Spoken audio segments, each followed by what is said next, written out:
everybody. I am Anita Purohit. Today, I really love to read a lot of books, and I have read a lot of books throughout my career and in my lifetime. Out of all the books that I have read, I like most the book that I like very much is Bhagavad Gita. Bhagavad Gita is considered to be one of the most important scriptures in the Hindu mythology, and people all over the globe they read Bhagavad Gita. So not only the Hindu people, but the other people also they read the Bhagavad Gita. I like the book very much because there are various reasons behind it. So today I am going to talk to all of you about why do I like the book and what is it I like the book and some portions of the book that I like that I read. Today we have with us Mohit Hota. So we'll have a question answer sessions with Mohit Hota. So he is basically a mechanical engineer by professions, and he is looking out for opportunities in Canada now. And currently, he is freelancing. He is working as a freelancer for various projects. Also, he is into different other services and all. So today we have Mohit Atta with us to join us in the question answer sessions. Yeah. Yeah. Good evening, all. So, I will be asking a set of questions. So, my first question to Madam is, what is your idea about Bhagavad Gita textbook? Bhagavad Gita is a textbook which is meant for each and every individual. What I understand is it is a textbook. It is just not a scripture or a textbook with some verses and there are 18 chapters, but it is like a user manual. See, when we go to a shop to buy some appliance or some things for us, for our house, suppose you go to buy a washing machine, you go to buy one microwave oven, or you buy one mixer grinder also. With that, the shopkeeper provides you with a user manual, a kit, or a manual. So using that manual, we'll get to know how to use that particular machine or the appliance. Similarly, what I can say here is the Bhagavad Gita also is very much like a user manual for human life. How do we lead our life? We all are, there is a sloka in Bhagavad Gita, I remember, Dukkhalaya Asaswatam. So the world is considered to be a Dukkhalaya. Asaswatam matlab not eternal. Saswata is eternal, and when we say Asaswatam, not eternal. So this world is short-lived, and it is not eternal, not everlasting. So in that we all are like very much engaged and engrossed in this material world. So how not to remain so very engrossed and still you live your life in a proper manner. This is what we learn when we read Bhagavad Gita. So it is like a user manual for leading human life. Thank you, ma'am. My next question will to you is, why do you so much inclined towards the Bhagavad Gita book? Okay, I have read lot many books by different authors, and I have read lot many other scriptures also. But I like the Bhagavad Gita the most because here there is a direct conversation between the Lord Himself. Lord Krishna is talking to Arjun. Arjuna here symbolizes the human being, we, the normal human, the living entity, so to say. And Lord Krishna is directly talking to Arjun and he is giving pieces of advice as to how to lead a life and whatever is being ordered to you. We all are born out of the 84 lakh yoni, 84,000 species. Human life is considered to be the most, I mean, we all are very much, what do you call, blessed ones in getting a human birth.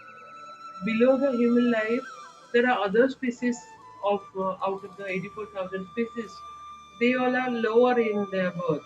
So human birth is considered to be the highest, the uppermost category of birth in the out of the 84 lakh species of birth.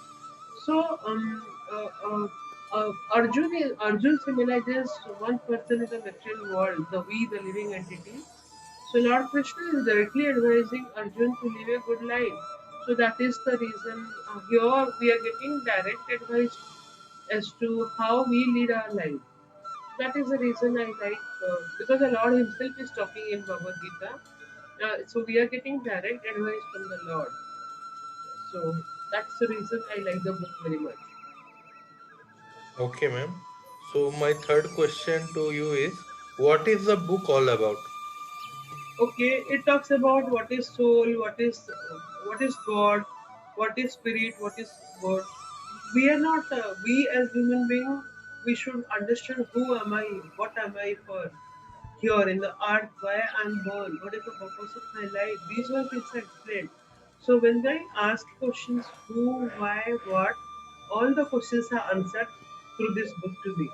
So this is how the book is all about. What is mana? What is sarira? This physical body, we are not only the physical body. I am not the body. I am not the mind. I am the spirit soul. So when we read the book carefully, the chapters of the Bhagavad Gita, the verses of the Bhagavad Gita explains of this. Who am I? I am not the physical body with the flesh and blood and the bones. Neither I am the mind, the flickering mind, nor I am the, the self, the egoistic self, the self ego. But beyond that, there is something which is called spirit soul. So I am the spirit soul. I do not identify myself with the body, neither should I identify myself with the mind, nor should I identify myself with the self ego. These are all temporary, and this is the outer covering through which there is something called spirit soul. So I am the spirit soul. Knowledge of self is very much understood when we read verses of Bhagavad Gita. So Hmm. So nice to hear you, ma'am. So will the next question to you will be, who is Krishna? Lord Krishna is the supreme personality of Godhead, and He is above all. Krishna is above all, and He is the creator of the creator. He is the destroyer of the destroyer. There is a sloka in 15th chapter of Bhagavad Gita, 15.15. Sarvasya chaha buddhi sannivishta matta smriti jnana mamohanam cha. So the Lord Himself declares that I am the creator of creator, and He is the knowledge, He is the forgetfulness, He is the fire, and He is the creator of the fire, and He is the water, He is the creator of the water, He is the everything. Beyond each and every creation, each and everything, the Lord is present. It is because of the Lord. He is the creator, He is the destroyer, and He is the enjoyer. We are not enjoying the life, but it is the Lord who is enjoying. So the Lord Himself is the creator, the destroyer, the enjoyer, everything. He is proprietor of this is called proprietor. There is a book called Ishopanishad, there it is written. So what we claim as ourselves, this is me, this is mine, this is me, this is mine. This is because of the false ego. We get identified ourselves with the body, with our possessions, with our material possessions. But it's not really so. There is somebody else who is the proprietor of even this body also, like so to say. So the Lord Krishna, the Lord, the Supreme Personality of Godhead, who is the proprietor of all the things. We buy a house, or buy a car. This is my new car. This is my new house. But did we construct the house? We buy the house from a builder, but the builder constructs the building. But the builder again buys sands, bricks, and everything.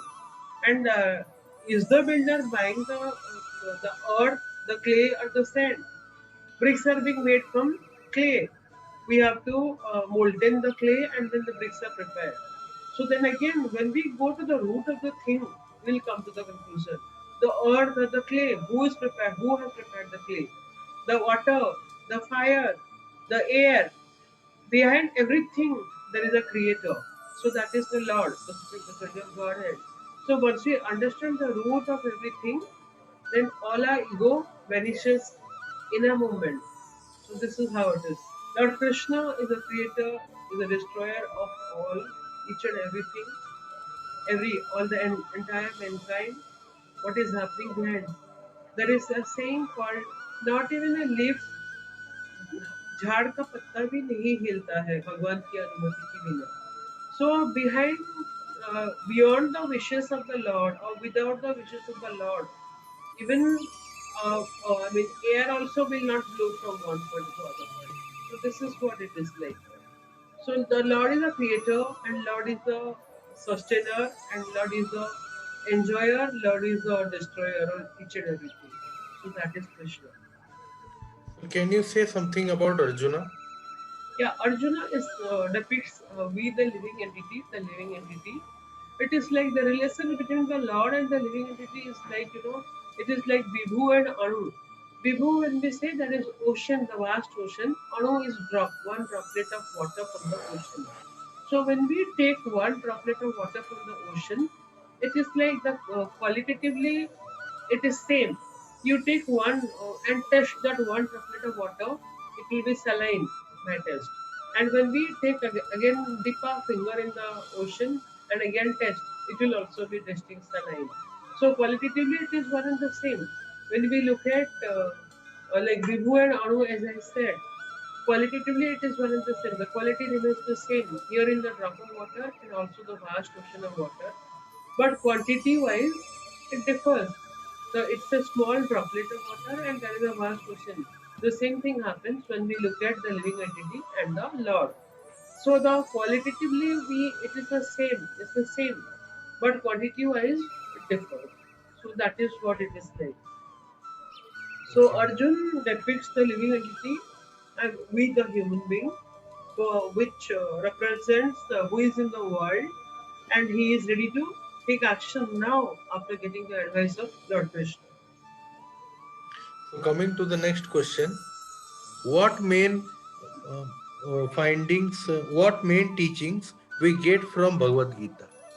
Okay, now to answer this question, I would like to some sloka in the Bhagavad Gita comes to my mind. That is 18.66. The slok 18.66. Sarva dharman parityajya mamekam saranam vaja aham tam sarva papibhyo mokshaishyami ma sucha. The Lord ultimately tells Arjun that don't think so much about what to do, what not to do. When the Arjun was very much perplexed whether to fight or not to fight and all, Lord Krishna throughout all the chapters of Bhagavad Gita went on explaining. And last, he is commanding him to surrender. And at last, in the 18th chapter, the Lord tells to surrender entirely. When you are not very much sure what to do, what not to do, simply you have to surrender. A complete and perfect surrender on the lotus feet of the Lord only saves you from all the problems. So that is what is the main teaching I feel. And complete surrender doesn't mean that we have to be inert or inactive. We have to stop working or stop doing our action. So, but then when we talk about complete surrender, it means you do your work, niskama karma that is called. Again, when we talk about Bhagavad Gita, there is something called karma. There are three types of karma: karma, akarma, and vikarma. I would like to uh, throw some light onto this also. Karma is something which binds you. It has reactions like because we remain attached to our karmas, whatever we are doing in our day-to-day life. Karma binds you because we get attached, and akarma is something which is when you do that, like karma is whatever we are doing. We go to our office and do our work. We teach people. We cook food. All these things we do. Then whatever we are for our living, for our day-to-day living, we earn money, but we are bound by that. It's like a cycle, never-ending cycle. We are bound by our karmas, and it entangles us like in this material world. When we talk of akarma, let me talk about vikarma. Vikarma is something a murders a person, a dacoit loots a house, a burglar loots a house. So like that, killing of animals, killing of human beings, these all things are vikarmas.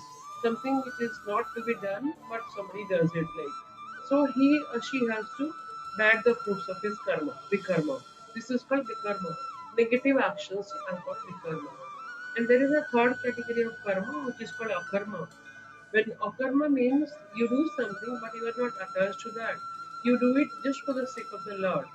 Serving the Lord, chanting of the holy name, singing kirtans, and preparing prasad for the Lord, decorating the idols, You have a temple in your house and you have deities in your house.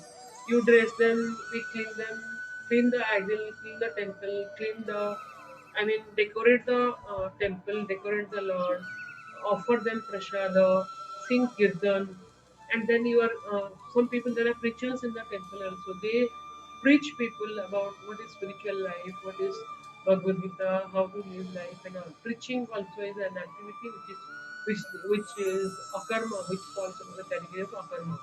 So this is called akarma basically, wherein we are not attached to the action, we do it for the pleasure of the Lord, and so which does not have any reaction. So when you are doing some akarma, it does not have any reaction basically, and it will not lead us to anywhere else, but it will lead us to the more and more akarma we do, it will go back to Godhead. Then we will be freed from the cycle of birth and death. So there will be no rebirth again, unless and until you increase your quality and the quantity degree of akarmas, you will fall in the cycle of birth and death like that. It is a continuous cycle. So he will fall under the category of birth and death like that. So this is what I understand reading from the Bhagavad Gita, karma, akarma, and vikarma. So the Bhagavad Gita is just not a scripture, but what I understand is it really helps us to, you know, lead a life in a very much idle manner, and we should understand what we have to do, what we don't have to do, behavior. And then again, we should keep a lagam on our thinking process. I mean, the mind is like a mad horse. It should not drive us helter and shelter. We should know how to control our mind, the thinking process, and we should know what to talk and what to not to talk. Prajalpa, there is a word called prajalpa. Prajalpa is useless gossip, useless talks. So we should refrain ourselves from uh, talking uselessly. When there is no need of talking, one should not talk. Refrain yourself from useless talking. You should speak only this much, how much is needed. So, in your actions, in your thoughts, in your behavior, in everything, how do you control yourself? And measure your actions, measure your thoughts, and take your steps so that it will lead you in the right direction. So, these are the things mostly we are being guided when we read Bhagavad Gita. Because Lord Krishna has advised Arjun about taking actions. And ultimately, surrender is the key to each and everything. Ultimately, we do our actions, that is called Niskama Karma. You do your actions, but at the same time, surrender the result and surrender everything unto the Lord. So it is taken care of. Whatever happens, happens for the best. So that is the thing that I have. So, ma'am, the last question, but not the least, what are the different kinds of people available in the world? Yeah, there are different types of people available in the world. One is called Artha, Arthati, Jigyasu, and Gyani. There are kinds of people those who are always into earning money, and they live. There is hardly any difference between an animal and a human being. Even though they have a human birth, they live their life just for the sake of eating, mating, sleeping, and depending. These are the four things that they are very much keen on. Like eat your food, sleep, then you defend yourself when needed, and then betting. So these are the things that they are very much keen on. Like, I mean, there is hardly any difference between an animal and such kind of a living person who's living. The person does not have any time to reflect on who am I and what is a life all about.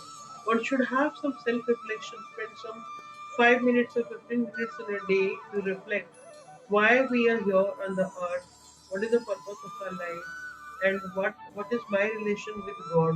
These are things one should reflect and sit peacefully and think for a while, so that you do not get entangled in this material world so much. Authority. Jigyasu is a person who is always craving for having knowledge of the self, knowledge of the God. Who is God? Who am I? And all. Then there is somebody who is called Jnani, the fourth category of people. The one only who has knowledge, knowledge of self, knowledge of the God.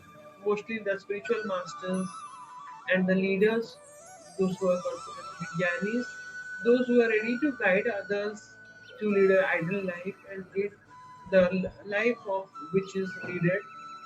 to, I mean, to understand who is God and who am I, what is the purpose of my life. God realization is the only thing that is very much needed in leading a peaceful life. Whatever we are doing, or even though how much materialistic any actions, but still it has to be centered around the Lord. Whatever materialistic, suppose I am teaching, I am a professor and I teach. Whatever I am teaching, if I center my action of teaching towards the Lord, I focus all my action and direct all my actions to the Lord, ultimately the result also will be good. So this is the thing actually.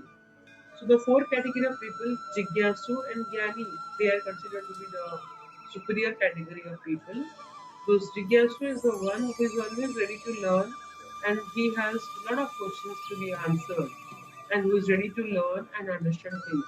Gyani is a person who is ready to impart knowledge, knowledge of self, knowledge of the Lord, what is spiritual life, how to lead our life, and all these things. So, to conclude, what I feel is Bhagavad Gita is the ideal scriptures for each and every human being, irrespective of age, whatever be the age group of the person. It is a manual. It gives us direction to live our life. It gives us the entire direction and the preaching, what to understand who am I, what is my connection or what is my relation, what is my constitutional position in relation to the Lord. So these things we have to understand and lead our life better. So Uh, Thank you, ma'am. Thank you for your I views. think this much for today's session, and I think the viewers or the listeners would like it. Any questions and comments, do definitely get back to us. Thank you so much for listening to us. Thank you so Thank much. you, ma'am. Thank you, everyone. Yeah, good night and Good goodbye. night.